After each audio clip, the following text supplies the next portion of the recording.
Welcome back to the PFF NFL show. Trevor Sikkema, Dalton Wasserman back here with you guys for another divisional preview as we head toward the regular season of 2025 in the National Football League. Today we're talking about the AFC West. Can anyone dethrone the Kansas City Chiefs? Could happen. Could happen. Before we dig into it, Dalton, it's just me. I don't know if I just really wanted football back, but does the preseason not feel like even better this year? Like, we're watching Monday Night Football last night. We got Joe Burrow. We got Jamar Chase out there, Jaden Daniels, Deebo Samuel. I mean, a bunch of the stars are out here playing this game. It was exciting. I know that, Joe and Troy were kind of talking about, hey, let's get this game over with when we got to the fourth quarter. But to me, I've just been so pumped about this preseason. It has me jazzed for the 2025 regular season. So I don't know if it was just me. Are you the same way? I feel like this preseason's been awesome. I think the big thing is, like you mentioned before, it feels like teams are putting a greater emphasis on playing their starters for at least some of the game, right? So we get some actual live reps that feel like they matter, right? Yeah, sometimes you get halfway through the third quarter and into the fourth quarter of these games, and they're kind of dragging. But I think when you see Joe Burrow and the Bengals, trying to get their rhythm going earlier so they can win week 1 and week 2. When we see such an exciting drive from guys like Jaden Daniels or Caleb Williams the other night, right? I think the team's putting more emphasis on getting their starters live reps. It really makes for a more exciting product. And then you have, teams have been complaining about, okay, we're kind of dragging in September the last few years. I think you're seeing an emphasis on trying to get off to a better start, and it's making the preseason better. And by stars and first-team players, of course, you mean Mitchell Tinsley. Oh, well, now of course. Yeah, absolutely. If only he could play defense. Wasn't Joe Burrow during the game advocated he better get a roster spot essentially? It's like, all right, you got Zach Taylor, Duke Tobin, you better be paying attention. You better be keeping Joe Burrow happy. So maybe that will be the case. He balled out and it was fun to see. But Mitchell Tinsley, any of those guys that we've seen throughout the preseason, it has been a lot of fun. If you guys don't have a PFF Plus subscription, you can see all the grades and all the data from all of these guys in any of the preseason games that we've seen so far heading into the regular season. Obviously, it's fun to just know and be able to keep tabs on some of the great performances, whether they're vets, whether they're rookies trying to make the roster, whatever it is. You can see all that for yourself. All 32 teams in the NFL do it. That's why they've got the PFF Plus subscription themselves. You can see that. It'll help you win your fantasy leagues. It'll help you be a smarter, better when it comes to the betting tools that we have going into the season. So just wanted to shout it out. If you guys don't have a PFF Plus subscription, it's a great way to keep tabs on all the players that are showing out in the preseason as we head into the regular season. So go to subscribe.pff.com and do that right now.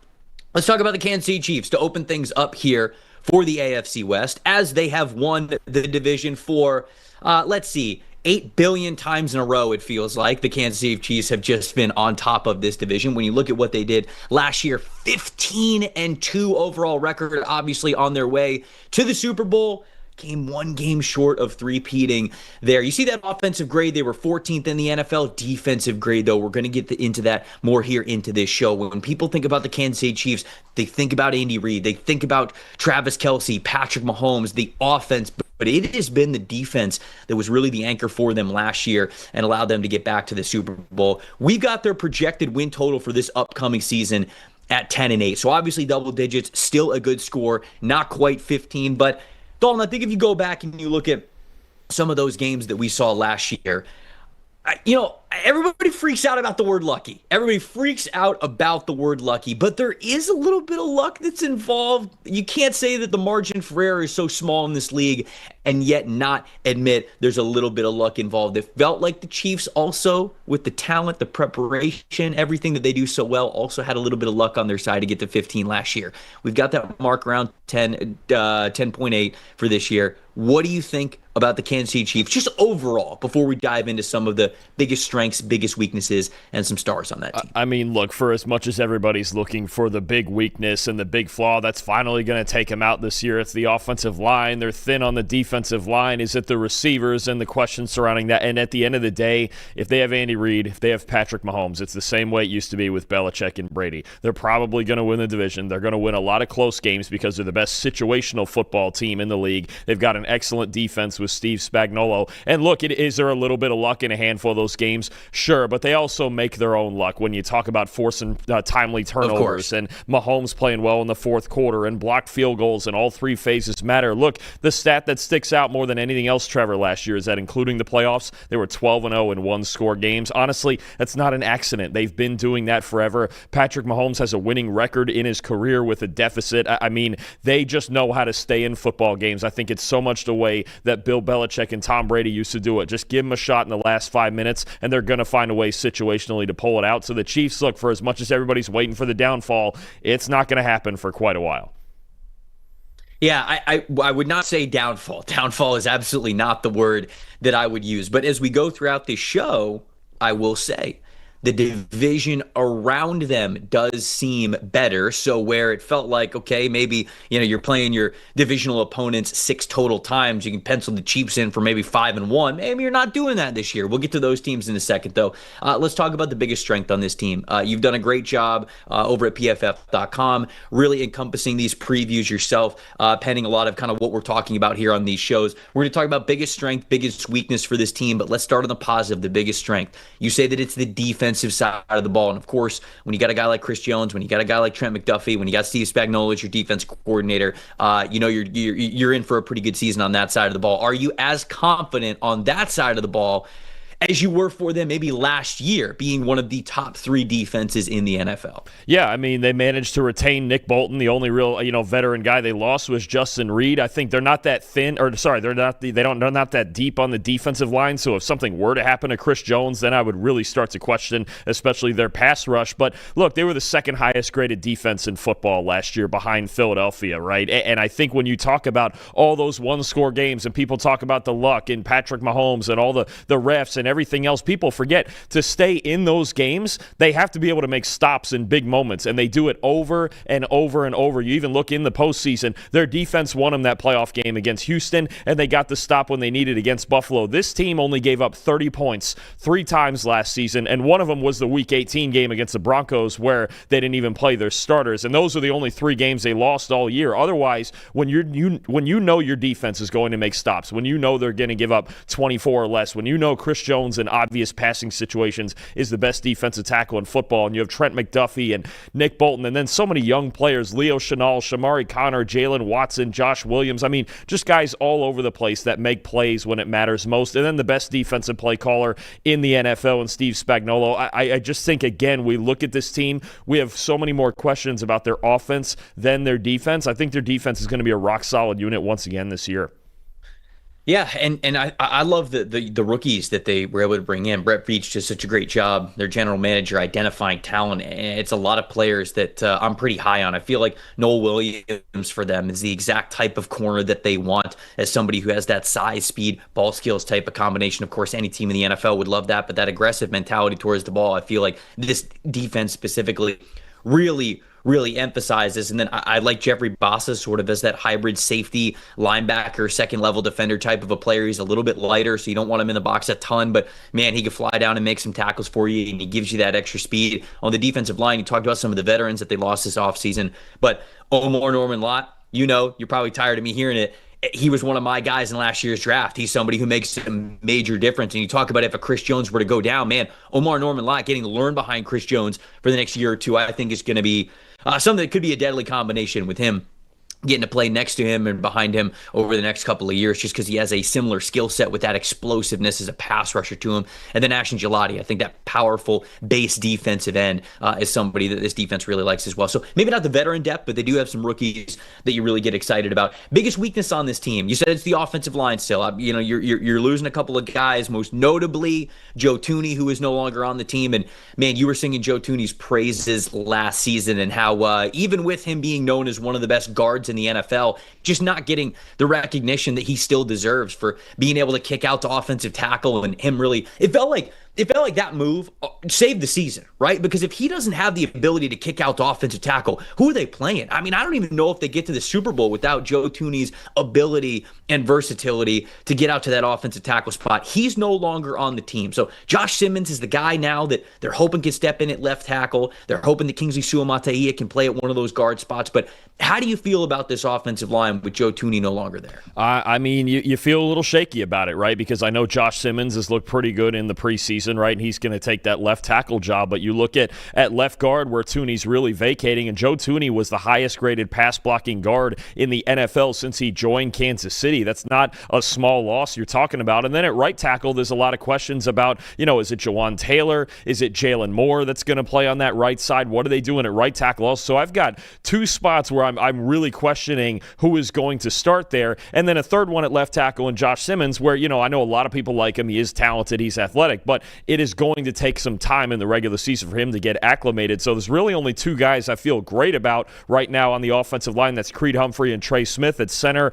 and right guard. And we know when this Chiefs team has struggled, particularly in 2 Super Bowls, they have not been able to pass protect. And if that's going to be the case again this year, even the great Patrick Mahomes is not going to be able to always work around it against a great pass rush across from him. So I think this offensive line, everybody knows it. This is the unit that everybody's going to be watching this year. I do think with Rashee Rice healthy, although he's going to miss some amount of time with a suspension, their receiving core is going to be better. You get year 2 of Xavier Worthy, right? I think you've got some guys, especially maybe even Brashard Smith out of the backfield, the 7th-round pick who can catch some passes. But this offensive line is going to be the unit that everybody's watching this year, and it's because we have 3 spots where you really don't know what you're getting this season.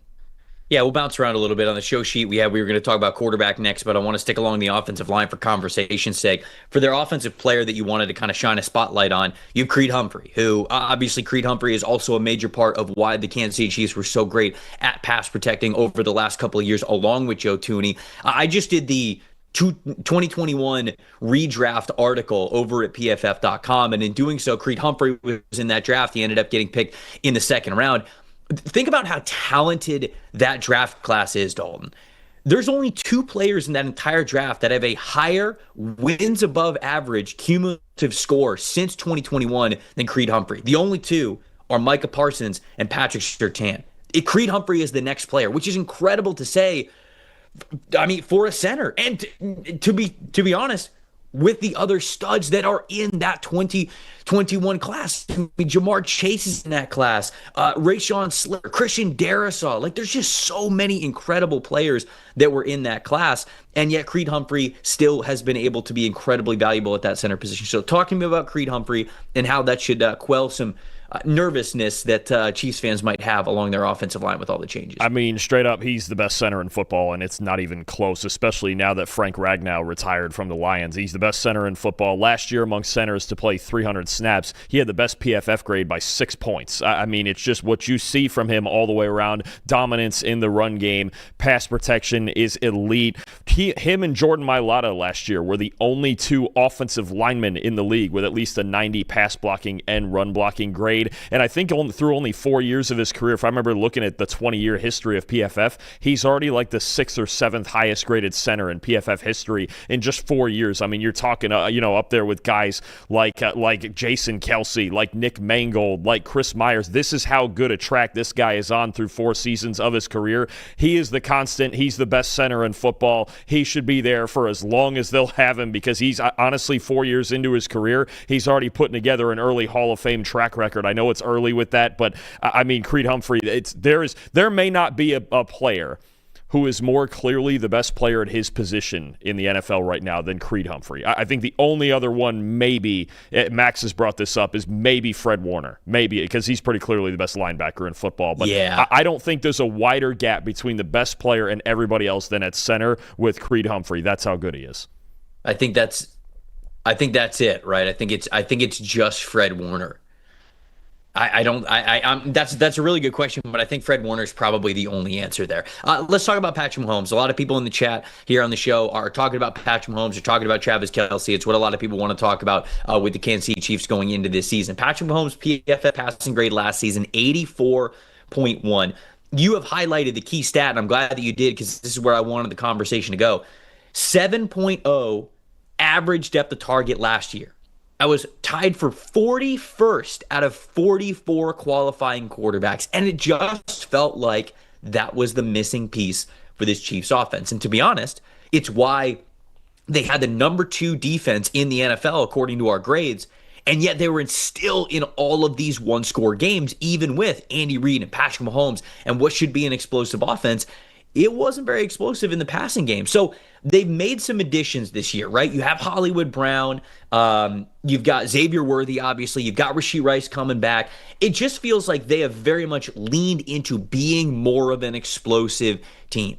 How do you feel about the additions that they have made? Do you think that that's the way that they're going? And do you think it will be successful this upcoming season? No, I think, look, you look at when Rashee Rice got hurt last year, and it really killed the explosive element of their passing game, especially with Travis Kelce slowing down a bit now, right? And they couldn't really get Worthy unlocked deep down the field, so they started using him as more of a yards after catch option, which did work. It worked late in the season. Worthy got a lot better late in the season when they just got him the ball on screens and things behind the line of scrimmage, and just let the speed eat on the outside. But this has been the case for 3 years with the Chiefs, is that ever since they traded Tyreek Hill, and look, it's a great trade. I'm sure they do it again. They got Trent McDuffie out of it, right? But they haven't been the explosive downfield passing team. It's death by 1,000 paper cuts. And last year, one of the issues, too, was that I believe they were dead last in the league in explosive run rate also. I think, I heard Ben Lindsay, our betting analyst, put this the best, is that when they have 3rd and 4, they get 5. When they have 3rd and 7, they get 8. They do just enough to keep the chains moving. They win time of possession.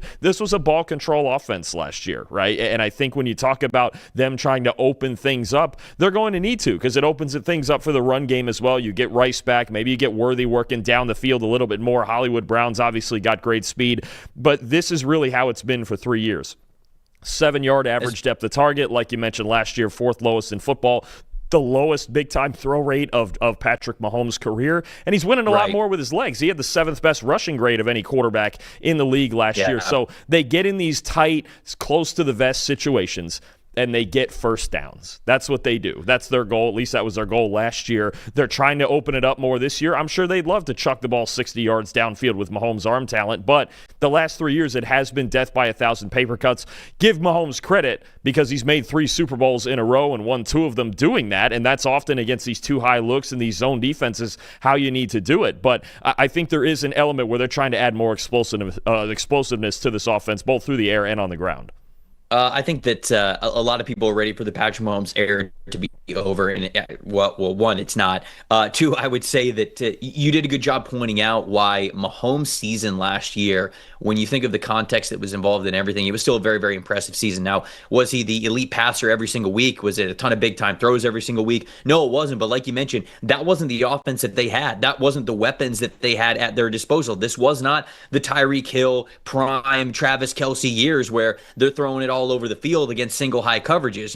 It's a different era in the NFL. There's multiple years removed from that. And like you mentioned, they didn't have Rashee Rice last year. Xavier Worthy wasn't the reliable deep threat receiver that they wanted him to be. So what did Patrick Mahomes need to do instead? Well, he needed to make things work with his legs, which you mentioned he absolutely did. And I'm looking at this too.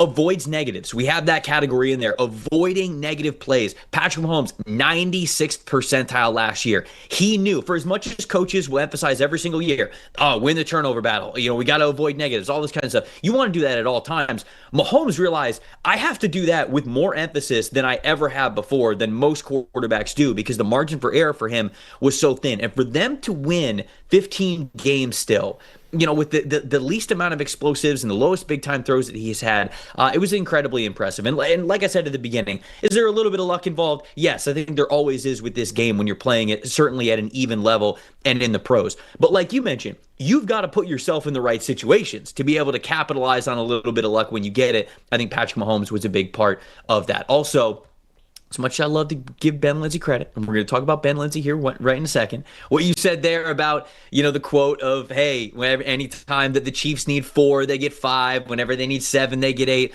That was the one and only Seth Galina who said that. So I had to give Seth a shout out. Ben and Seth often work together, but I know we've talked about this. We've talked about this a lot. But the 2 of them, they're both brilliant guys, man. They are the Bash brothers of broadcasting, helping out a lot of the broadcast booth guys do what they do with the PFF data that we get to give a lot of those guys. So just shout out to both those guys, Ben and Seth. But speaking of Ben, we have a best season-long bet from Ben Lindsay that we have here for every team that we're going to be talking about. And for the Kansas City Chiefs, he has Travis Kelce under 700.5, so basically under 700 receiving yards on the season. At DraftKings, this is minus 105. So he says the PFF's projection has 615 yards, assuming Travis Kelce plays all 17 games, which comes in comfortably below the line of 700 receiving yards. Kelce's PFF receiving grade and yardage output has dropped in each of the last 3 seasons, and it's reasonable to expect that will continue in a season where he will turn 36 years old. Kansas City could also potentially limit his snaps more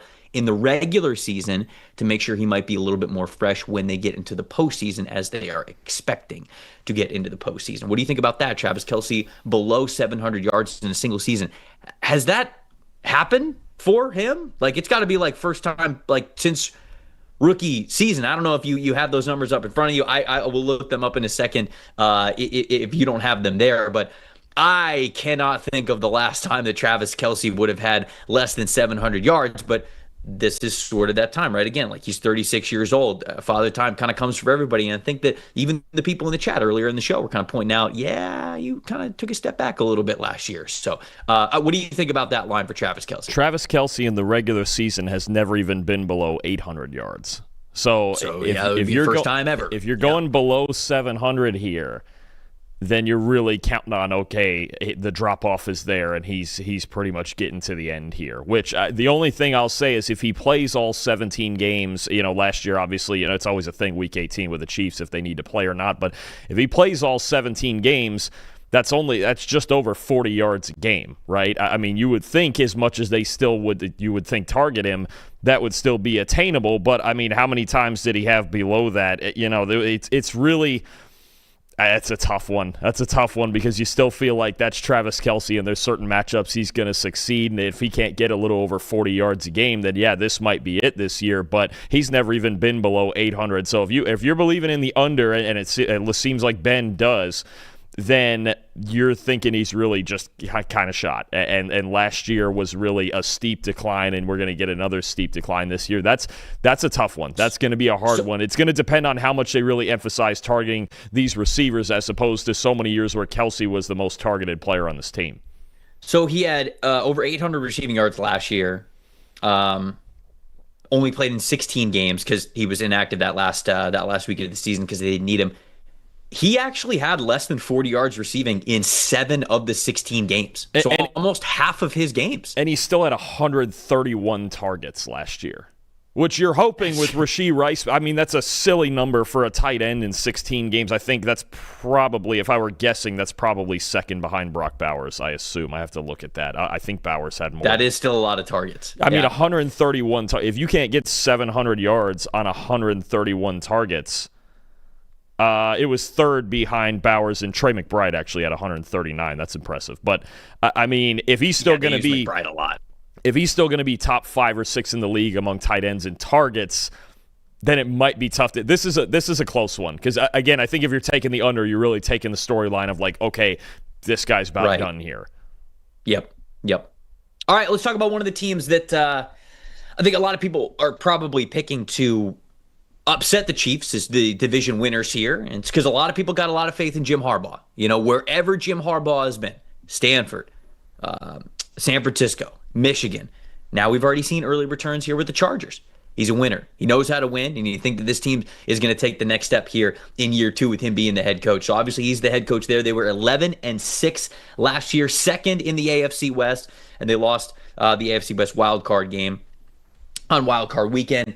We're projecting them right now 9.2 wins this upcoming season. So a little bit less than last season, but it's again, I think the division is better. And so you see a little bit less for the Chiefs. You see a little bit less for the Chargers. I think you're going to see more for the Broncos and the Raiders, as we will talk about here in a second. Offensive grade, 15th in the NFL, 77.5. Defensive grade, 78.5. That was third. Really good on the defensive side of the ball in the first year with Jesse Minter as their defensive coordinator, which he still is heading into this year. What do we think about the Chargers overall here? And then I'll let you get into maybe the biggest strengths of this team. I mean, Jim Harbaugh still hasn't had a losing season in a full season. He went 2-4 in the 2020 COVID season at Michigan, but he hasn't had a losing full season since, I believe, 2008 at Stanford, right? So they're going to at least be a fundamentally sound, good football team, likely with a winning record. Is he the new Mike Tomlin? Are you calling him the new Mike Tomlin? You could argue it's even more impressive because he's done it at 4 different places: Stanford, San Fran, Michigan, Chargers. I was going to say, because Tomlin's record's got to be close to 2008, right? When did he, 06? Was that his Is first it year? 05? When did he become? All right, 18? I'll let you keep going. I think it's 18 in a row. I want to say it's 2007, I think, Trev. I'm pretty sure. Okay, all right. Talk to me about their biggest strength, and I'll make sure that it's 2000. But, I think, look, Jim Harbaugh, one of the things, you're a fundamentally sound football team. A lot of that, obviously he's an offensive guy, former quarterback. People talk about running the ball and getting Justin Herbert to play well. But to me, I would argue the addition of Jesse Minter, who he brought with him as his defensive coordinator from Michigan, was even bigger considering the issues for years the Chargers had on defense. And their secondary, I think, is the biggest strength. You're talking about an excellent group of safeties, especially starting with Derwin James and Alohi Gilman. Last year, they found some gems outside at corner and Tarheeb Still and Cam Hart. This is a team that in all these zone defenses that Jesse Minter uses, the big goal was to not give up explosive plays. They had the third lowest explosive pass rate allowed. That's pass plays of 15 or more yards last season. They kept everything in front of them. They tackled really well. The safeties and this secondary really keep the umbrella on this defense while the front seven works to stop the run, and you've got edge rushers like Khalil Mack obviously getting the job done in the pass rush. But I think that's the foundation of this team for me, or at least this defense for me, is this secondary and their ability to just not give up big plays. And obviously that starts with Derwin James, second in actually their safety unit, I should say, second in the league in PFF grade last year behind the Detroit Lions. Obviously, again, that starts with a superstar in Derwin James, who had his best year in a while. But I think, to me, that's really the thing that makes them go and keeps them in those close ball games first, is their secondary just does not give up big plays, and they keep them in every game that they play in.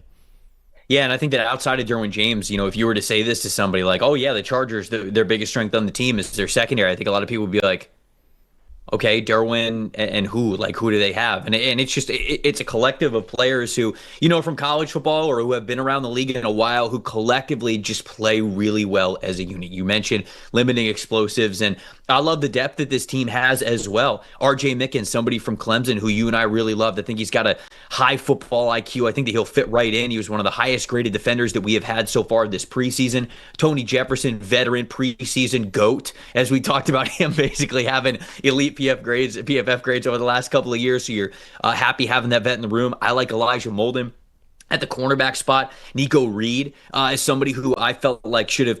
I certainly had a draftable grade on Nico Reed, man. I thought that he was really good at Oregon. I know he's a little bit smaller, but he just has a great eye for the game. And so to me, this secondary just got deeper with guys that they were able to bring in and draft over the last couple of years. And I just think that it's a really strong unit. And when people think about the Chargers, they probably wouldn't naturally think about the secondary, but it is a strong point of their group.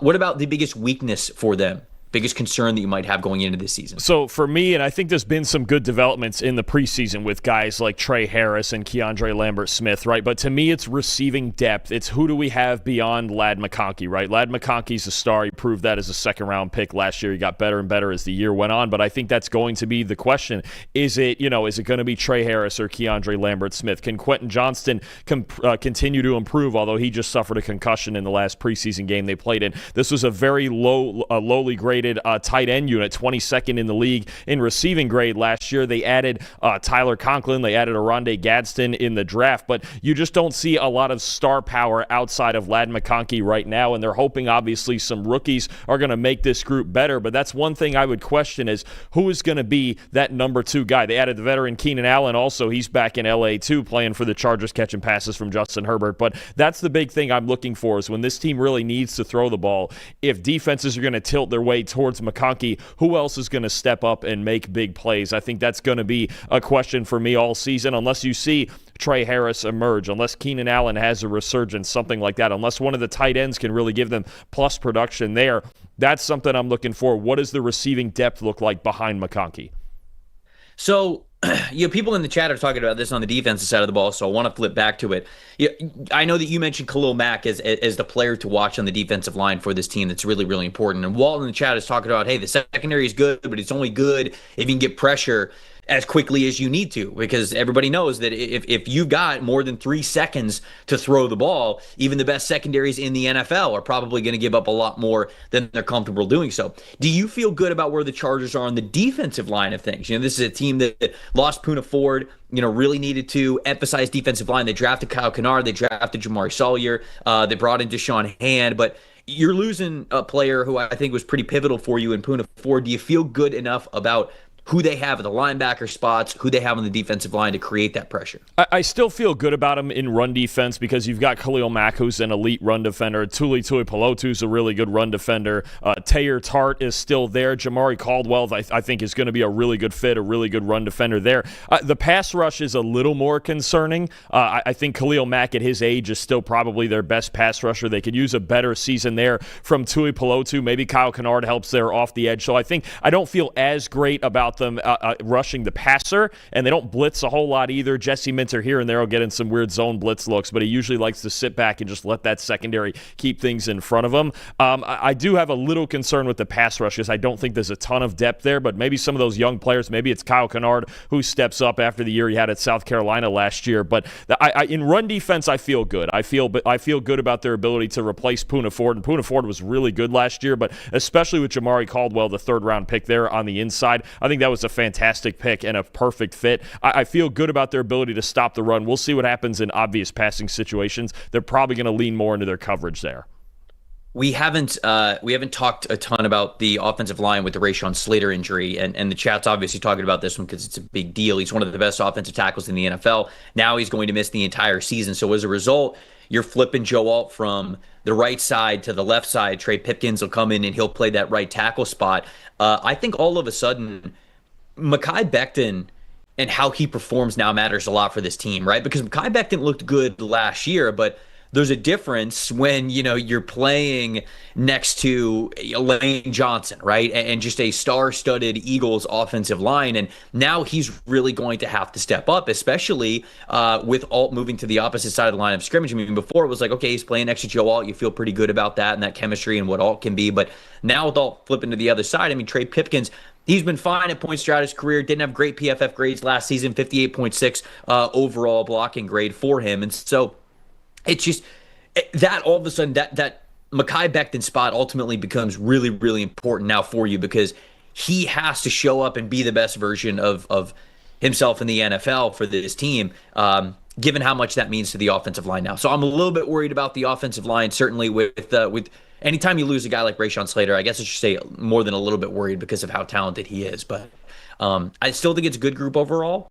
They will need Mekhi Becton to step up, in my opinion. Yeah, I agree. I think especially in the run game, to be honest with you. We've seen Pipkins at times in the past at least be an average pass protector, but he's never really been a great run blocker. Becton needs to help out between the tackles in the run game. And I think the good news out of all of this is that even with the Slater injury, you feel the best about Joe Alt moving to the left side where he was the best left tackle in college football at Notre Dame. It's really, I don't think it's going to be a huge issue there on that left side.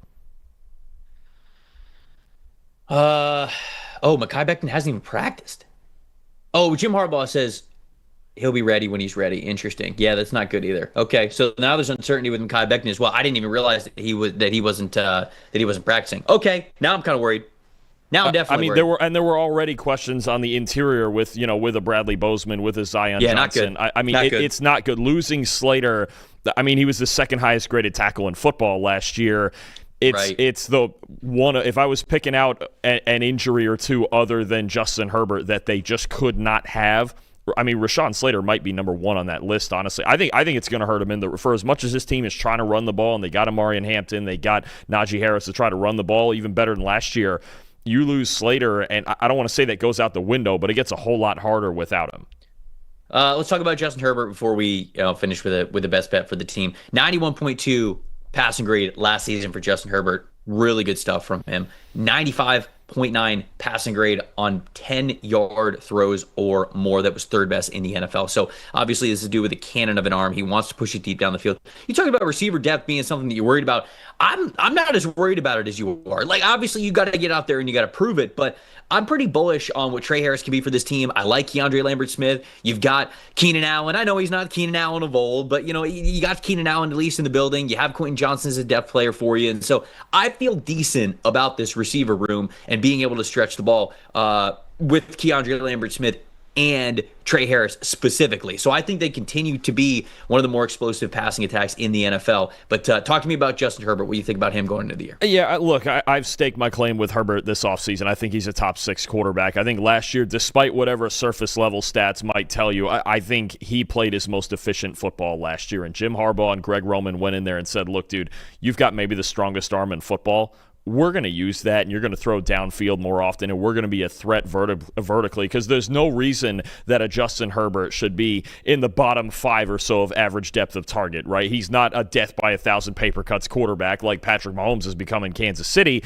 Justin Herbert's going to wing the ball downfield. Like you mentioned, third best passing grade on 10-plus yard throws last year, set career highs in passing yards per attempt, and big-time throw rate. I just think when you look at the emphasis that they had, especially after the first few weeks when he was figuring out the system of working the ball downfield to set everything else up to complement the run game, I mean, he's perfectly capable of making any throw that you ask him to. I think it was a perfect fit getting Jim Harbaugh paired with Justin Herbert. They're going to throw the ball vertically. Again, they're getting him more vertical receivers like you mentioned.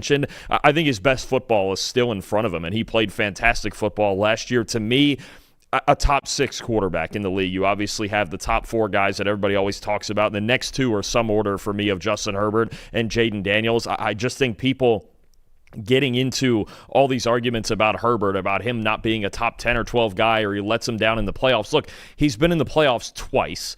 His team blew a 27-0 lead against the Jaguars. And last year, honestly, the Texans with their pass defense, that's probably just the worst possible matchup they could play. I mean, was he good in the playoff game? No, he wasn't. He made a couple of bad decisions, but I'm not going to disregard a spectacular season he just had because of one game against a top 5 pass defense in the NFL when he really only had one legitimate receiver in McConkey to play with in that game. So Herbert, to me, if you don't want to call him an elite guy, he's something close to it, and I think he's only going to get better in this system.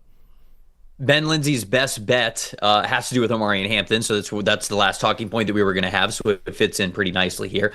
Ben says Omarion Hampton will have the most rushing touchdowns in the AFC West. Now, obviously, he's just saying that the line is good and that he feels like it's a good bet here. Plus 330 on DraftKings. And so, I think that the one that you're really thinking about here is the competition is another rookie in Action Genty, who we will talk about here in a little bit. But Ben says that Hampton is second in the AFC West in projected rushing touchdowns per PFF's projections, less than 1 behind the favorite Ashton Genty. Najee Harris' eye injury has opened up the door for him to step in to a clear lead role in that offense that ranked 6th in running back carries from inside the 10-yard line last season. Of course, as a reminder, folks, you can see a lot of this data for yourself, not just the fantasy projections, but also sort of the context and how we get to those fantasy projections if you have a PFF Plus subscription. So go do that if you don't have one right now. What do we think about that? Omarion Hampton and the bet plus 330 to be the leading rushing touchdown guy in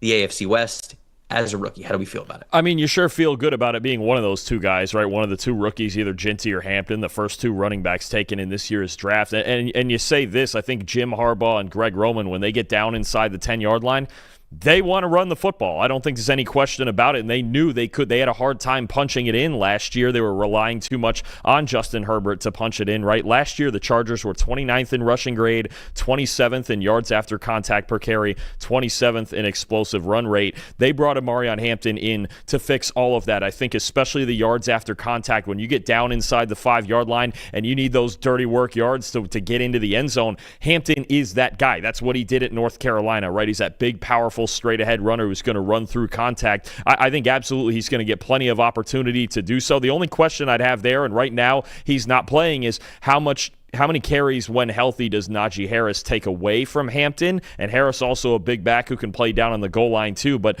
no, I get it. I think as the guy second in odds, if you're looking for somebody who's going to beat out Ginty in the division, it would be Hampton, and especially because Harbaugh and Roman are going to emphasize the run game down inside the 10-yard line so often. As we go to our next team here, the Las Vegas Raiders, it's kind of funny to think about the Patriots and Seahawks Super Bowl, how great of a Super Bowl that was. And now two of the stars of that show, Tom Brady and Pete Carroll, wearing the same colors, wearing the same logo. Tom Brady, obviously a minority owner now of the Las Vegas Raiders, and Pete Carroll, now the head coach of the Las Vegas Raiders. So the Raiders have had a lot of change this offseason. They went 4-13 last year. That was fourth in the AFC West. Pete Carroll now in as their head coach. A lot of changes here that we will get, the quarterback positions, the general manager as well with John Spytek having his fingerprints all over this team as well. The projected win total that we have for the Las Vegas Raiders, Walt, you paying attention? 7.3. So almost 7.5 on our projections there for the Raiders. And I think that is what goes into, okay, the Chiefs number's a little bit lower, the Chargers number's a little bit lower. It's because these other teams, I think, are going up a little bit. This is going to be a pretty competitive division this year. When you look at those stats that we have on the screen, their offensive grade last year, 69.4. That was tied for 25th. And then the defensive grade, of course, had to be a lot better. 57.2, 30th in the NFL. How do we feel about the Las Vegas Raiders? Talk to me about the offseason vibes that we have now in the preseason going into the regular season, some of the changes, and then you can start to talk about the biggest strengths that you have for this team and where you think they're going to lean on this year. Well, I think the vibe, as it always is with Pete Carroll around, is it should be positive, right? Especially on the offensive side of the ball, where you're talking about this team, you could argue could be the most improved offense in football considering where they were last year, which was basically just the Brock Bowers show. Right now, look, you were second to last in the NFL in passing grade. You bring in Geno Smith, who's been 8th in the league in passing grade over the last 3 years, and the best deep thrower in the league. That was one problem, is that Raiders quarterbacks the last couple of years couldn't stretch the field vertically. They were dead last in the league in rushing grade last year. I don't believe anybody had more than 500 rushing yards for this team, maybe 600. And now you have Ashton Ginty, who to me is the best running back prospect we've seen in the last couple of years, at least since Bijan Robinson, talking about 99.9 rushing grade during 3 years at Boise State. Perfect. Setting yards after contact records, setting missed tackles force records. This is the back they needed. This was the one offense last year where I looked at their run game and I went, oh no, the running backs are actually the problem. Their offensive line is pretty solid. Colton Miller, Jackson Powers Johnson up front, right? DJ Glaze playing well as a rookie. I looked at them and I go, the blocking is there. They just have nobody with any juice in the backfield. Now you've got Ashton Ginty, the 6th overall pick. I think the improvement, even just that those two guys bring them, Geno Smith and Ashton Ginty, is major. And then you look outside in the weaponry that they have, especially adding the 2 rookie receivers, Jack Bech and Dante Thornton. This is going to be a fun offense to watch, I think. As long as Geno Smith can make the adjustment, he's protected well enough, which I think he should be behind this offensive line. It's going to look a lot better. And don't forget Chip Kelly calling plays now here. I think that's a major improvement too. He had a great season in his only season as Ohio State's offensive coordinator last year, winning a national title. I think this offense is going to be a lot of fun to watch, going to keep him in a lot of games. Yeah, and I like some of the offensive additions that they've made as well at receiver, right? I think that was a bit, like you mentioned, it was just the Brock Bowers show last year. They didn't really have enough outside of him. And granted, a lot of the guys that I'm mentioning here are younger guys, but I've got faith that they could be difference makers. I like the Jack Bech pick. I think that gives him another good middle of the field slot option. You really have a lot of customization and versatility with him and Brock Bowers where you want to align those guys. I think Deontay Thornton, you mentioned that Geno Smith likes to throw the ball deep. He's had DK Metcalf for the last couple of years with him being in Seattle. Now he's got Deontay Thornton. And am I calling Deontay Thornton a DK Metcalf clone? No. But what he did really well at Tennessee, ran vertically down the field. This guy's a legit 6'5". He's a big wide receiver, but he wins vertically. That's how he won at Tennessee. And I think the reason why he just wasn't picked very high is because there's not a lot of versatility to him. He's kind of very streamlined of a role that's perfect for what the Las Vegas Raiders needed. You throw in having Trey Tucker as well, Jacoby Myers, and I actually think that this receiving core is not bad. You'll see what you can get from Michael Mayer as well as a tight end too, but you throw in the fact that you've got faith in Geno Smith. Yeah, you've got faith in the running back that you're handing the ball off to. Chip Kelly, now the offensive coordinator for the Las Vegas Raiders. I think this could be a fun season for them. I really do. I think they could be a sneaky good offense this upcoming season. The biggest weakness you have for this team is their pass defense, and it is hard to disagree with that. I mean, yes, they made some changes, but last year, 40.7 coverage grade from their corners and their safeties. That was the lowest in the NFL last season. Now, they've got some new players in there. They bring in Eric Stokes. They bring in Jeremy Chin, who has had a pretty nice preseason. I will certainly give him that. You bring in Terrell Edmonds as well, but, it's Kai Blue Kelly. It's DeCamerion Richardson. You're looking at Darnay Holmes. They drafted Darian Porter, but rookie corner, it's really tough. Even if you like the rookie corner, it's tough to think that they could just step in right away and be really, really good. It just does not happen with a lot of corners in the NFL. And so they made changes, Dalton, but it's hard for me to look at this secondary and say, yeah, they're going to be like marginally better. Certainly anything out of the cellar ranked 32nd in the NFL is going to be better, but I think realistic for this team, you're hoping you're around 20. You're like 20th in overall PFF coverage grade for your secondary players. What do you think? Are you still really worried about them? What do you think about that sort of as a goal to be around that ranking for this team? Yeah, you feel like the Raiders are going to be in a lot of high-scoring games. I think that's what's going to end up happening here because it's their pass defense in general, right? First of all, they weren't just last in coverage grade last year. They were last in coverage grade going back to 2021. That was the worst coverage grade any team has put up since 2021. So you look at how bad they were. Now, if Pete Carroll can come in there and get them playing just fundamentally sound football so they're not that bad, then you mentioned it, so be it. But they don't have a single veteran player who played in the NFL last year who had at least a 65 coverage grade last year. So the coverage, and that's at corner, at safety, or at linebacker, right? You got some linebackers who have struggled in coverage too. Landon Roberts, Jermaine Pratt, Devin White, all those guys. And then even the pass rush, honestly, Max Crosby's coming off a down year that ended with injury. I think he's going to bounce back. You don't usually have a Max Crosby issue, but Malcolm Kuntz didn't play at all last year. And now that Christian Wilkins has been cut, I have no idea really what they have for an interior pass rush. There's really not a whole lot going on there. So it's even their pass rush. Overall, this is not a pass defense in general that you project to be a highly graded unit, obviously other than Max Crosby. It's going to take some time. And I think what's going to happen is the Raiders are going to find themselves in a lot of shootouts this year because their offense is, I think it could be really good, and their defense doesn't look a whole lot better than it did last year. This linebacker room is funny to me. Jermaine Pratt, Landon Roberts, Devin White, Jalen Smith, Tommy Eichenberg, Cody Lindenberg that they drafted this year. It's just kind of a funny group. We'll call them dogs. I hope they are dogs. They'll need them in the middle of that. That's some defense, names right there. That is. They'll need somebody to step up because Robert Spillane was great for them last year, and you're losing him. And Walt mentioned in the chat as well. You're losing Jacorian Bennett, who I felt like was their best corner last year, and you don't even have him. So you're just, I think, really hoping that Pete Carroll's got the guys that he has faith in, right? I mean, I think on the depth chart, nobody's really going to be afraid of throwing against the Raiders secondary. But what you hope is that the veteran coaching, Patrick Graham as well as the defensive coordinator, like they just have the right guys in the building who can execute their job the right way. And I think a big emphasis for the Raiders this year is just going to be limiting a lot of the explosives. You mentioned, like, try to not get into as many shootouts as they possibly can. So that's sort of what I think there about the Raiders. Let's talk about Geno Smith very briefly, because we actually have another quarterback conversation that we need to get to in a second. You mentioned 99.9 deep passing grade since 2022. That's the best in the NFL. Do you feel like, do you agree with what I said about Deontay Thornton? Like, do you think that they have the guys on this team to make the most of a player who really likes to throw it deep down the field? Or are you worried that there's just not going to be a lot of opportunities to reap that reward of what Geno Smith wants to do? No, I think, look, throwing the ball, since Derek Carr left, throwing the ball deep down the field has been a problem for this team. When you talk about guys like that have played for them, Gardner Minshew, Desmond Ridder, last year, Aiden O'Connell, right? O'Connell's a gunslinger, but he also throws, it's a lot of turnover-worthy plays with him. So when you look at what Geno Smith adds with the arm strength and his ability to throw it deep, and usually deep passing is very volatile year over year. That's why I like to mention that he's the best deep passer in the NFL over the last 3 years, a perfect 99.9 passing grade on 20-plus yard targets. We know he can sling it down the field. And you mentioned Dont'e Thornton. I think if I was going to handpick a quarterback for Dont'e Thornton to come into the league with, It would be Geno Smith. Honestly, I mean, you look at Thornton in the deep threat that he is at 6'5" with 4.3 speed.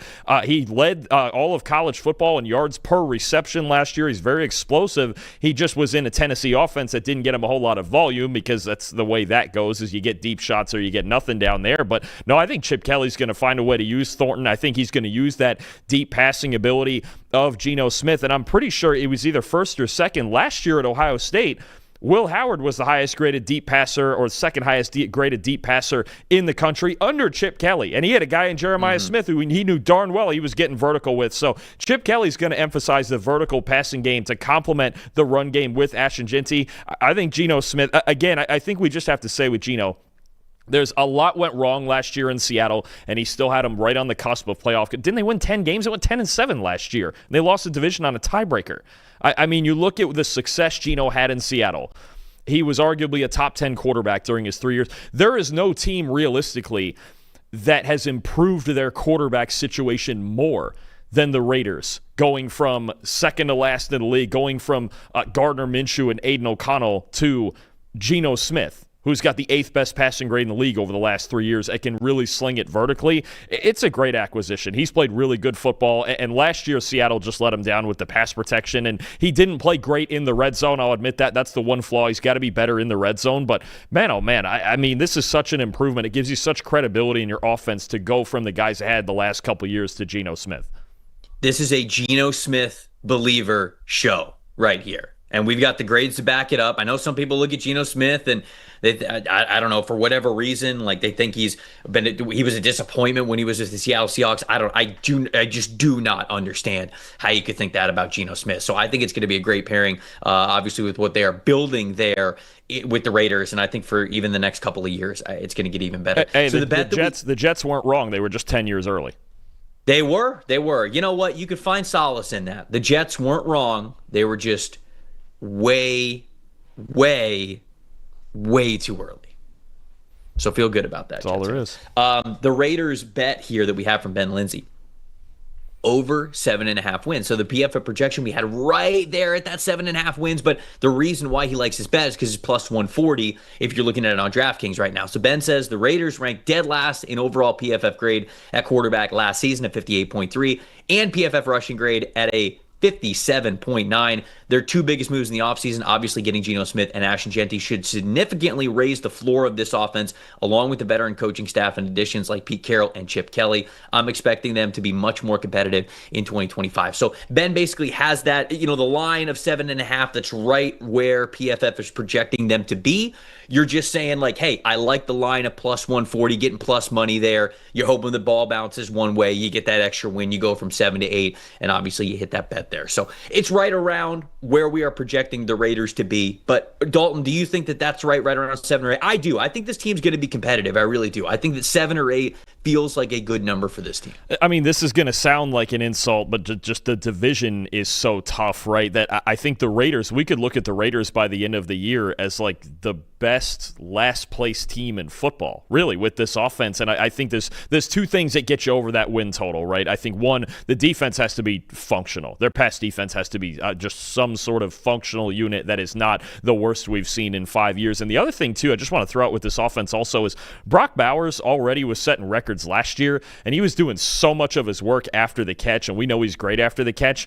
I think he's even going to be able to get to be a little more vertical this year as well. He's got that ability to move around the formation and win vertically. We saw the great contested catch he just had in the preseason game against the 49ers, but I think even that is another factor that makes this offense dangerous. So offensively, you feel really good about them pulling their weight to get to that win total. I think their defense just has to be somewhat functional. They can't be dead last in a lot of the metrics they were dead last in last year. So if you do get that, 8-9 wins doesn't sound as crazy, and you feel better, especially about Pete Carroll and Chip Kelly coaching this team as well and their quarterback situation. I could absolutely see them sneaking over that mark, even in a really, really tough division. Yeah, if it seems like we didn't talk about Max Crosby and Brock Bowers a lot here in this preview for the Raiders. They're very good. They're elite. What do you want? I mean, like, that's not the part of the team that we really wanted to dig into. Max Crosby's going to have a bounce back year. Brock Bowers is going to be one of the best offensive weapons in the NFL. I think that goes without saying. So it was kind of what the team is around them that we wanted to focus the conversation on and what matters most there. We're going to talk about a quarterback controversy that is no more. At least for now. The Indianapolis Colts have named Daniel Jones their starter for week 1. We will talk about that in a second, but before we get to that, got to talk to all the parents out there and ask them, what's your child's future success look like for you? You know, maybe it's them getting to travel the world, owning their own business, having their own house with their family, whatever that looks like. You can help them right now achieve that with the Kids Investment Account from Fabric by Gerber Life. Fabric by Gerber Life was designed by parents for parents to make it easy to plan for and manage your family's financial path. The Kids Investment Account from Fabric, you can start investing in your child's future today. Kids can't invest while they're minors, but this Kids Investment Account allows you to invest on their behalf, gives their investments so much more time to grow. You know, it's not just when they're older either. You know, when they're kids, it could be tutors, tuition, sports, music classes, things like that. You just have a fund that you get to dip into. And then maybe when they're older, you stack that up and maybe it is getting to help them buy their first car, their first house, starting the business, whatever that looks like. Whole thing is online, managing your child's account, monitoring those investments just right from your phone. Very easy. Starts with just $20. No contribution limits to it. It's got tax advantages. Funds are SIPC insured up to $500,000. Plus, there's no commission fees to it. Just a low flat monthly maintenance fee. Join the thousands of parents who trust Fabric to help protect their family. Start investing in your child today at meetfabric.com/PFFNFL. That's meetfabric.com/PFFNFL. MEET fabric.com/PFFNFL. Portfolios are managed by Fort Washington Investment Advisors Incorporated. Additional services provided by Apex Clearing Corporation. All investing is subject to risk. Learn more at meetfabric.com. All right. The Indianapolis Colts have officially named Daniel Jones the starter for week 1. Dalton, we were on this show just yesterday doing our preseason week 2 review, and we said that this was kind of where we were headed. So we're not really surprised in this regard. And I thought you made a really great point about what the Indianapolis Colts can be this season and, you know, how much more accurate Daniel Jones has been on the short and intermediate stuff. Obviously, Richardson gives you the much higher ceiling. Now, I think that there is a conversation to be had about what this does for the Colts long term, because I think the ceiling for this team with Daniel Jones is significantly lower. And I don't think the Colts are a playoff team with Daniel Jones. So if the Colts are now missing the playoffs again, having a quarterback controversy and taking a swing and a miss on a quarterback that they drafted in the top 8 who did not work out, now all of a sudden, now we're having conversations. How hot is the seat with Steichen and Chris Ballard? It's hard for me to really want to get into those conversations here because the year hasn't even started yet, and I want to make sure that I give these guys their full due of having a good year and see what we could have in Indianapolis. But we've seen Daniel Jones. We've seen Daniel Jones throughout, 5 years of his career, 6 years of his career, whatever it has been. And obviously the Giants didn't feel good enough to keep him as their starting quarterback moving forward. He goes to the Colts and just...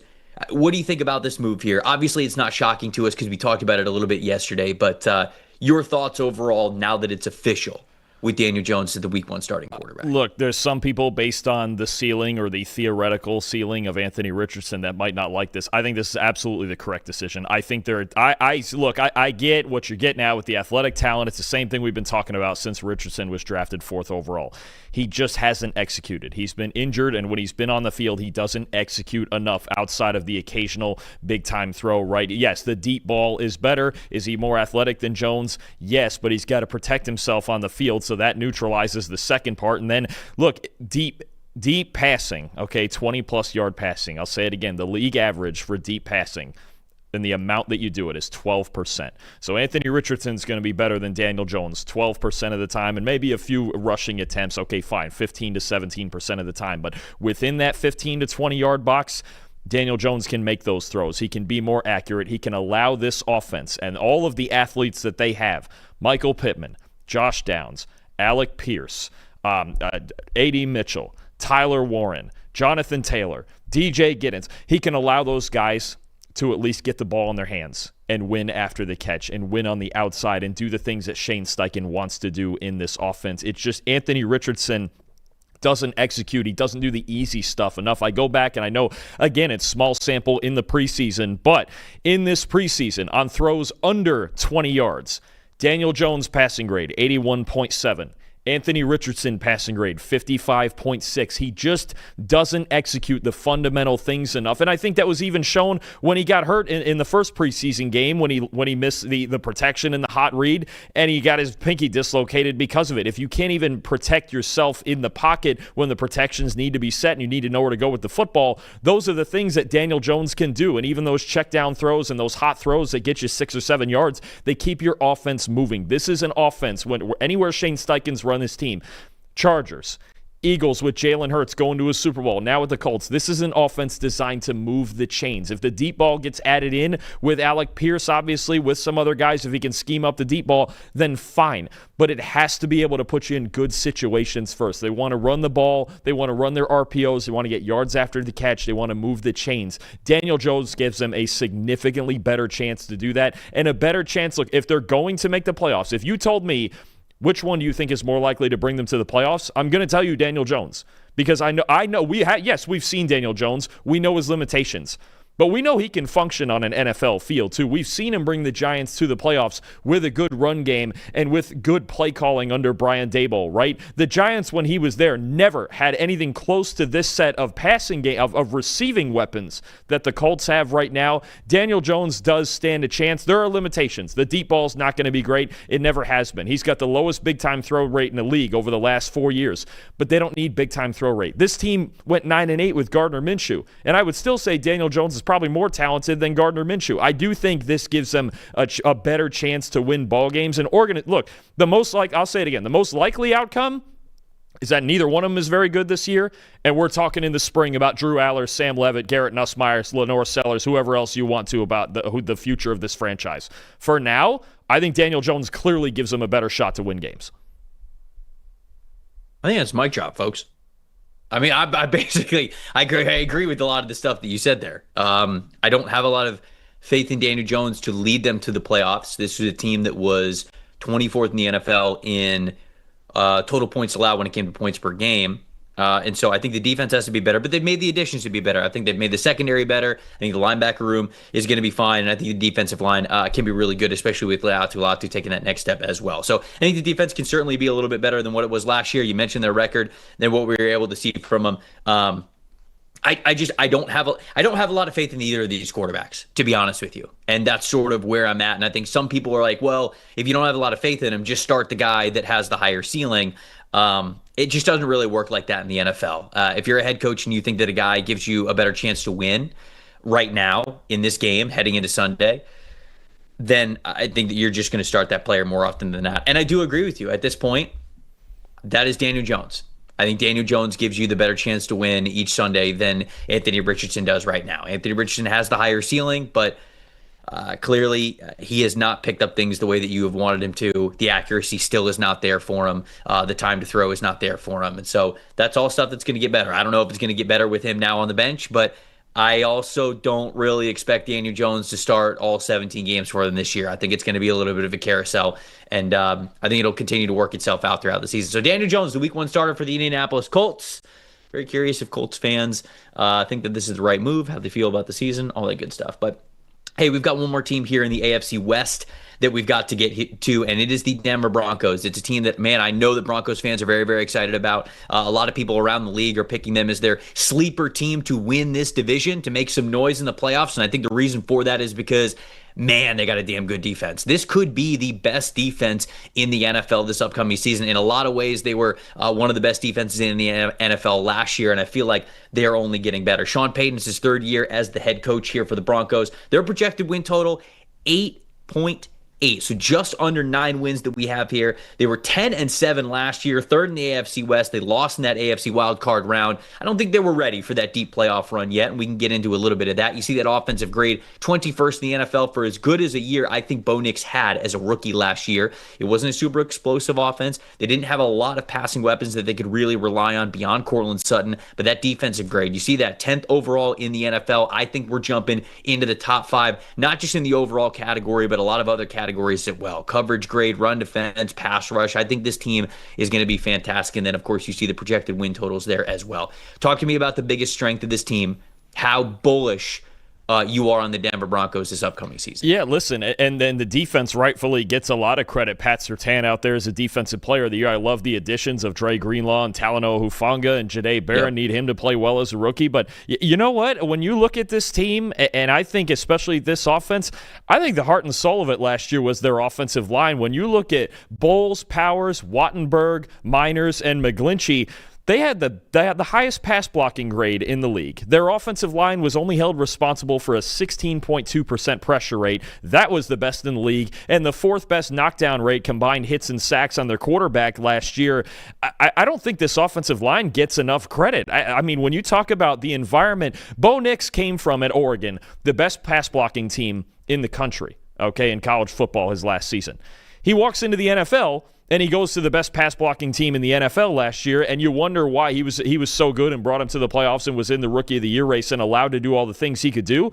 This offensive line is really, really darn good. Quinn Miners at right guard is a superstar. Garrett Bowles is one of the most underrated tackles in the league. Mike McGlinchey's been a great starter for a long time. I think, to me, and I know the defense is – I have the potential on this defense. I have no question about – we just have some kind of – if they happen sort of things, if Hufanga can bounce back, if Dre Greenlaw is healthy, if the CB2 spot is filled by Barron, or if he's playing the McDuffie inside-outside role or whatever. But this offensive line, I have no questions about. This is one of the elite offensive lines in football. We talk a lot about Philadelphia, Atlanta, Detroit, Indianapolis, some of the best O-lines in football. We need to make a habit of talking about Denver in that light, because they're the ones who really created the room for this offense to operate under Sean Payton with Bo Nix, a rookie quarterback back there. I don't think they get enough credit. I actually think right now that is the most proven, consistently great part of this football team. No, they're awesome. And anytime that you get to boast the trenches as an area that is not only the strength of your team, but is one of the best areas in the NFL, you feel really, really good about that. You mentioned the biggest weakness for this team is the receiver depth. Now, I'm curious. Do you feel better about that this preseason? Because it feels like some guys are really stepping up. You know, Pat Bryant, Troy Franklin, some guys are really stepping up there at the receiver room for the Broncos. Do you feel better about that, labeling that the biggest weakness that you had there in your article? Better. I mean, this team is really one without a ton of major kryptonite weaknesses. If I was picking one at the very end of last year, I probably would have said linebacker, but I feel a lot better about that with Dre Greenlaw and Alex Singleton if they're both healthy. This is one where the depth of it, when you look at it in that sense, I have a lot of guys I kind of like, right? Like, we kind of like Marvin Mims, and he makes the occasional explosive. Devon Vele, I think, was a lot better than we projected last year. Franklin, they adding Evan Ingram to a tight end room that was dead last in receiving. I feel better about it than I did going into last year. I really want to know, aside from Courtland Sutton, which one of those guys is really number two? Who is the guy? Because this is a team that didn't really have any big receiving totals out of anybody else. Who's the guy that's going to jump into that 800, 900, maybe even 1,000-yard range for Bo Nix and be that true second target to complement Courtland Sutton, right? I need to know who that is, and I really need a good tight end season out of Evan Ingram, because this team just got nothing out of their tight ends last year. So I feel better about it than I did when the season ended last year. I feel good about what we just saw from Bryant and from Franklin in this last preseason game, but I just want to see who. That's the big thing for me now. The depth and the number of options isn't as big an issue. I want to know who's going to be that true number two guy next to Courtland Sutton. Yeah, and I think that you said that appropriately, or at least that's certainly how I would have said it as well. There's not a lot of weaknesses on this team. I mean, maybe you could look at the running back room, depending on how much faith you have in R.J. Harvey. They signed J.K. Dobbins as well. They have Julian McLaughlin. They have Archer Estime. I mean, to some people, those names, to NFL SE fans, that's one of the best running back rooms in the NFL. But, for some people out there, they might say that might be the biggest weakness. But it really is a team that just doesn't have a lot of glaring holes. I feel like the floor for this team every single week should be pretty dang high. They should have the ability to take on every single team on their schedule and do so pretty confidently. There's just not a lot of weaknesses that you can attack week in and week out. So I think that going about that is the right conversation there. Let's talk about Bo Nix. Nix is a rookie last season, very polarizing throughout the draft season. Came in, I thought played really well as a rookie. I felt I was higher on Bo Nix than a lot of draft analysts, and so I felt like what I was seeing with him with the Broncos was a lot of what we saw at Oregon, really over the last 2 years. Certainly his last year that he was there with the Ducks was his most proficient year. But, I mean, what we saw from him last year was, I thought, great. It was a very high floor that we saw from the rookie getting to acclimate to the NFL as a first-time starter and an early starter at that.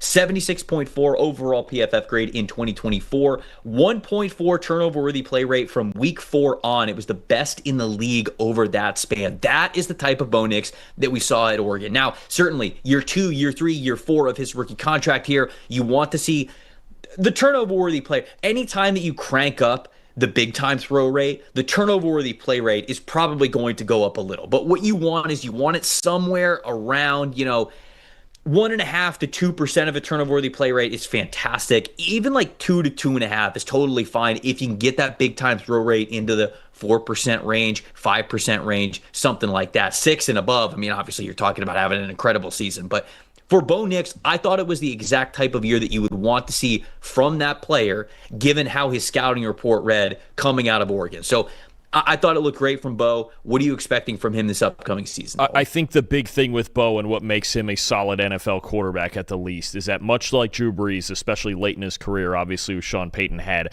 Bo Nix proved last year he doesn't beat himself. He didn't beat himself at Oregon. He rarely put the ball in danger. Last year, like you mentioned, after the first 3 weeks, had to get acclimated, had the best turnover-worthy play rate in the NFL, and I thought he did do a good job. There was a lot of people who questioned his ability to throw the ball deep down the field. He had the 8th best deep passing grade in the league last year, and that's with a receiving core, again, that was the 5th lowest graded in the NFL. He's hitting Cortland Sutton. We saw the big shot against the Bengals. He hit to Marvin Mims that I don't think people even thought he had that capability in his arm, so he can sling it deep downfield, no question. If they're getting guys open, if Sean Payton can call them open, but I think that's the biggest thing you start with Bo Nix is he's not going to beat himself. He's very rarely going to go out there and make boneheaded mistakes, especially repeatedly, right? Because even if he does, Sean Payton's going to get on him, and I think we knew when he was drafted, if there's any coach that Bo Nix needs to be with, it's Sean Payton. It just made way too much sense. He took advantage. The one flaw that I actually have is that sometimes he didn't really have this at Oregon, so I expect this average time to throw to come down, but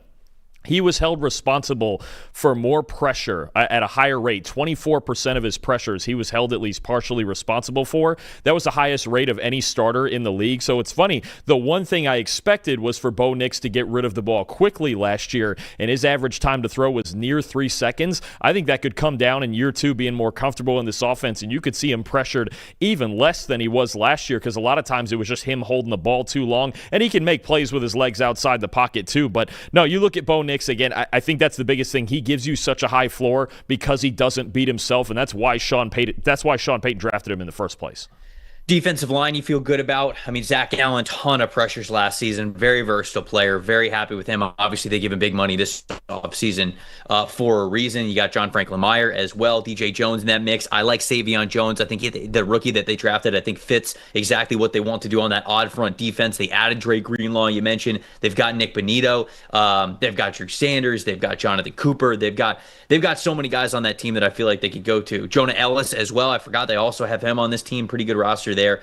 Quay Robinson is a depth piece that they drafted to be that outside linebacker type. And then the secondary, I feel like you got to feel really good about the secondary, not just the starters, but the depth. So I'll sort of throw it to you, to whoever you want to talk about, whether it's Surtain, whether it's Jahdae Barron, but they added Talanoa Hufanga. They've got Riley Moss as well, Chris Abrams-Drain, Jaquan McMillan. I mean, they've got a lot of players, in my opinion, in this secondary to not only make for a really good starting lineup, but also a deep one that you feel good about moving these guys around. And even if one of them, goes down with a little short-term injury, which certainly can happen during the NFL season, I think you feel pretty good about where the Broncos are at in their secondary. I mean, you've got star power. You've got Patrick Surtain, the reigning defensive player of the year, the most valuable non-quarterback in football last year, according to PFF wins above replacement, right? Obviously had his best season last year. He's a fantastic football player, one of the top. I mean, honestly, most people now at this point, when it's talking about the best corner in football, it's Sauce Gardner, it's Patrick Surtain. Those are the top two, right? So you've got a superstar at corner. You've got an underrated superstar at free safety in Brandon Jones, who I think could be even better this year with Talanoa Hufanga playing in the box. Those two guys complement each other really well back there. And then you look at this stable of corners that you have. you have 5 corners in that room, including Surtain, that you feel pretty good at least putting out on a football field. Riley Moss did some good work last year. Jaquan McMillan can play in the slot. I really like Chris Abrams-Drain, the second-year man out of Missouri. And then Jahdae Barron was the most valuable defensive player in college football last year, had the best coverage grade in the Power 4 last year at Texas. He can play inside or outside, or I would even expect eventually he's going to do the same things as Trent McDuffie, where he's outside in base and inside in nickel. I think he can do so many things for you with his zone coverage prowess, with the aggressiveness, with the tackling. Even though he's undersized, he's a great tackler. I mean, you got a deep stable of corners. You got 2 safeties that complement each other really, really well. Still have P.J. Locke back there as a backup who's had plenty of starting experience, played a lot last year. So this secondary has the potential to be one of the best in football. And then when you complement it with that deep defensive line that you talked about and maybe better coverage from their linebackers, especially if Greenlaw is healthy, this is a problem. Throwing on this team is going to be a problem if they're healthy. The bet that we have here for the Denver Broncos from Ben Lindsay, Bo Nix under 3,550.5 passing yards. Hater. It's minus money. It's minus 110. Now, here's what Ben has to say about it. Bo Nix was 6th in the NFL in passing attempts as a rookie in 2024, but that was with a run game that really struggled to get much of anything going. He said, I expect Sean Payton will attempt to show more balance this season, given the additions of R.J. Harvey and J.K. Dobbins at running back. PFF projects Nix at 3,432 passing yards, which is below that line across those 17 games. I feel like that's totally fair, right? I mean, like minus 110, that's, close to even money, basically. And so it's a little bit of a coin flip, but he's saying that there's a little bit of an edge because of the new running back talent and wanting to be a little bit more balanced. And I could certainly agree with that logic there. For as much as I think the Bo Nix is still going to be good. Maybe he'll up the big time throws, or the big time throw percentage a little bit. I don't think that he's going to be like this prolific 4,000-yard passer. If he is, if he is that, I think the Broncos win the division, right? I mean, like if they're having that sort of an output in the passing game with even the receivers that they have, and then you think the running game is getting a little bit better, you're talking about a team that's probably going to win the division with the defense that they have. So this way, I can understand the projection of right around 3,500 passing yards for Bo Nix. What do you think about this one? I think it's reasonable. There's a road where he gets over this, and I think it involves somebody else stepping up at receiver besides Cortland Sutton, and we'll see the impact that Evan Ingram has if he can play the full 17 games. But also, I think Sean Payton's going to want to be even more balanced than they were last year. I think that's why he drafted R.J. Harvey so high. And I think Harvey, honestly, I know there's some of the obvious guys we've talked about for Offensive Rookie of the Year. You talk about Ginty and maybe Cam Ward, Tedero, and McMillan, but I think Harvey's a really good sleeper for that. I know it's a relatively deep room of running backs, but I think they want Harvey to take over this backfield. And again, it's a fantastic offensive line he's running behind. He's got the ability to get an explosive run on any play. So, I think it's a tough number. I absolutely understand the logic. If they're going to be more balanced and stay conservative in the passing game and the receiving core, it has to be better. Again, it was 28th in the league in receiving grade last year. If they're not significantly better than that, it's going to be a little bit harder for Bo Nix to get over that 35-50. Like I said, if he's over 4,000, close to 4,000, over 4,000, man, we're talking about a damn good year from the Denver Broncos. There we go. All 4 teams in the AFC West previewed. We've got one more preview coming up this week. Which division is it? We're doing the NFC West. We're staying out west. NFC West. And so then we we're got staying the out west. 2 East divisions next week. Doing that on Thursday. Make sure you guys tune in for the show then, same time at 10 a.m. If you guys want to see all the numbers that we're talking about for whatever reason, whether you want to check in on how these guys are doing during the preseason, whether you want to have an edge in your fantasy drafts that are coming up, and even throughout your entire fantasy seasons, the betting tools, whatever it is, go get yourself a PFF Plus subscription right now. You can see all that information for yourself. All 32 NFL teams do it, so why shouldn't you? Go to subscribe.pff.com and make it happen. For Dalton Wasserman, I'm Trevor Sikkema saying thank you guys so much for watching the PFF NFL show. We will see you guys on Thursday.